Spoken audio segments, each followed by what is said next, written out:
दे रहा होगा 305 रुपया एमआरपी लिखी हुई है और ये आजमगढ़ की मंडी से मुझे मिला है मात्र 8 रुपए का। कितना % कमीशन आप खा रहे हो? ये ऐसा क्यों है? इस पे भी चर्चा होती है। ये देखिए आईबी सेट है जिसके माध्यम से ग्लूकोज ब्लड वगैरह चढ़ता है शरीर में, इसे कहते हैं आईबी सेट। इस पे जो एमआरपी लिखी हुई है वो 198 और यहाँ आप देख सकते हैं 198 रुपए की ये आईबी सेट मुझे पड़ी है मात्र 12 रुपए की।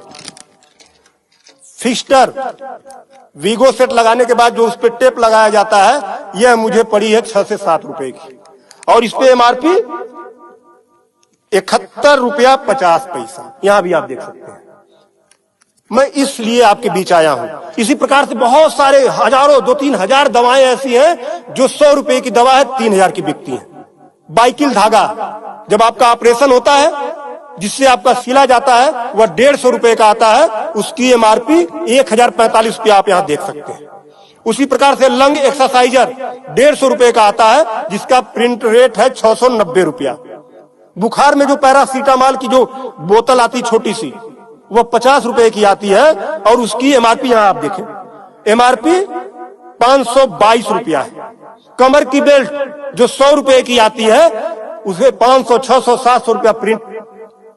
और तो और जब किसी की हड्डी टूटती है तो जो राड पड़ता है, राड अधिकतम रेट राड का 500 से लेके 1500 रुपया तक, अलग अलग वैरायटी है 500 से 15 तक, लेकिन आपको 5000 से 20,000 रुपया 25,000 रुपया चार्ज किया जाता है। आपके दिमाग में आ रहा होगा कि अरे भाई डॉक्टर लगा रहे हैं तो उसको देखिए, डॉक्टर जब आप अस्पताल में भर्ती होते हैं तो बेड चार्ज अलग, नर्सिंग चार्ज अलग, जांच की फीसें अलग, वो सब चीजें करने के बाद 1500 रुपए की चीज खरीद कर आप 20-20 हजार का बेच रहे हो। तब मैं आपके बीच कहने आया हूं कि साथियों उसी प्रकार से बहुत सारी दवाई हैं। 100 रुपए की दवा, एक दवा मैं देखा ला नहीं पाया उसको, 100 रुपए की दवा उसकी एमआरपी 2000 रुपया लिखी हुई थी। हजारों दवाइयां हैं आपके साथ, आपको लूटने का काम कर रहा है। मुद्दा ये नहीं है कि इस पे 305 का प्रिंट छपा हुआ है। मुद्दा ये है कि इसे छपने किसने दिया? जिसे हमने चुनकर भेजा, क्या वो दलाली खा रहा है, कमीशन खा रहा है?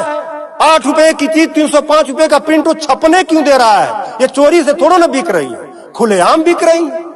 तो ये जिम्मेदारी सरकार की है। इसीलिए मैं कह रहा हूं कि आइए, और ये मुद्दा किसी सपा, भाजपा, कांग्रेस किसी नेता का थोड़ा ना है, ये भारत के 140 करोड़ जनता से जुड़ा हुआ मुद्दा है। आपको आगे आना होगा और आगे आने के लिए आपको इस वीडियो को अधिक से अधिक शेयर करवाना होगा, अधिक से अधिक लोगों को बताना होगा। इसलिए नहीं कि मेरा ये प्रचार हो जाएगा, ऐसा कुछ नहीं है। इस मुहिम को जब ये वीडियो शेयर होंगे, सोशल मीडिया एक ऐसा प्लेटफॉर्म है जिससे सरकारें हिल जाती हैं। आज मैं इस चीज को लेकर आया हूं, ये जनता से जुड़ा हुआ मुद्दा है। जब आप मेरी इस बात को, जनता की इस आवाज को अपने इलेक्ट्रॉनिक गैजेट्स के माध्यम से आगे बढ़ाने का काम करेंगे, निश्चित रूप से सरकारें डरेंगी। और मैं तो कहता हूं सरकारों को जनता से डरना चाहिए, जनता को सरकारों से नहीं डरना चाहिए। तब मैं आपके बीच कहने आया हूं कि आइए मेरी इस मुहिम को आगे बढ़ाएं। कि बात 305 रुपए की नहीं है, बात उस गरीब की है, उस रिक्शा चालक की है जो दिन भर में 450 से लेकर 500 तक की मजदूरी पाता है। अगर उसकी तबीयत खराब हुई, वो बेहोश हो गया, उसके घर वाले किसी उसको अस्पताल लेकर जाते हैं तो 305 रुपया वो अस्पताल केवल वीगो का चार्ज कर लेगा, फिक्स्टर का 71 रुपया चार्ज कर लेगा और आईबी सेट का चार्ज कर लेगा।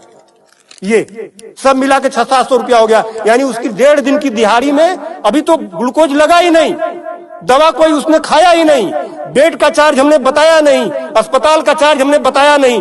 1.5 दिन की दिहाड़ी उसकी केवल इस 3 आइटम से चली गई। आगे की दवा कहां से आएगी?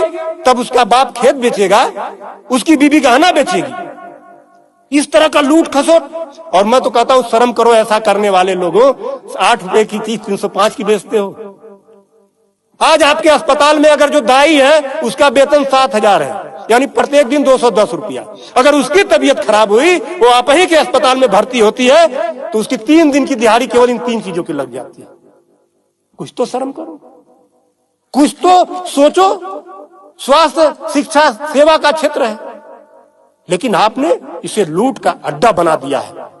सरकारों के मिली भगत से ऐसा हो रहा है। तो मेरा निवेदन है आप लोगों से कि इस वीडियो को अधिक से अधिक शेयर करें ताकि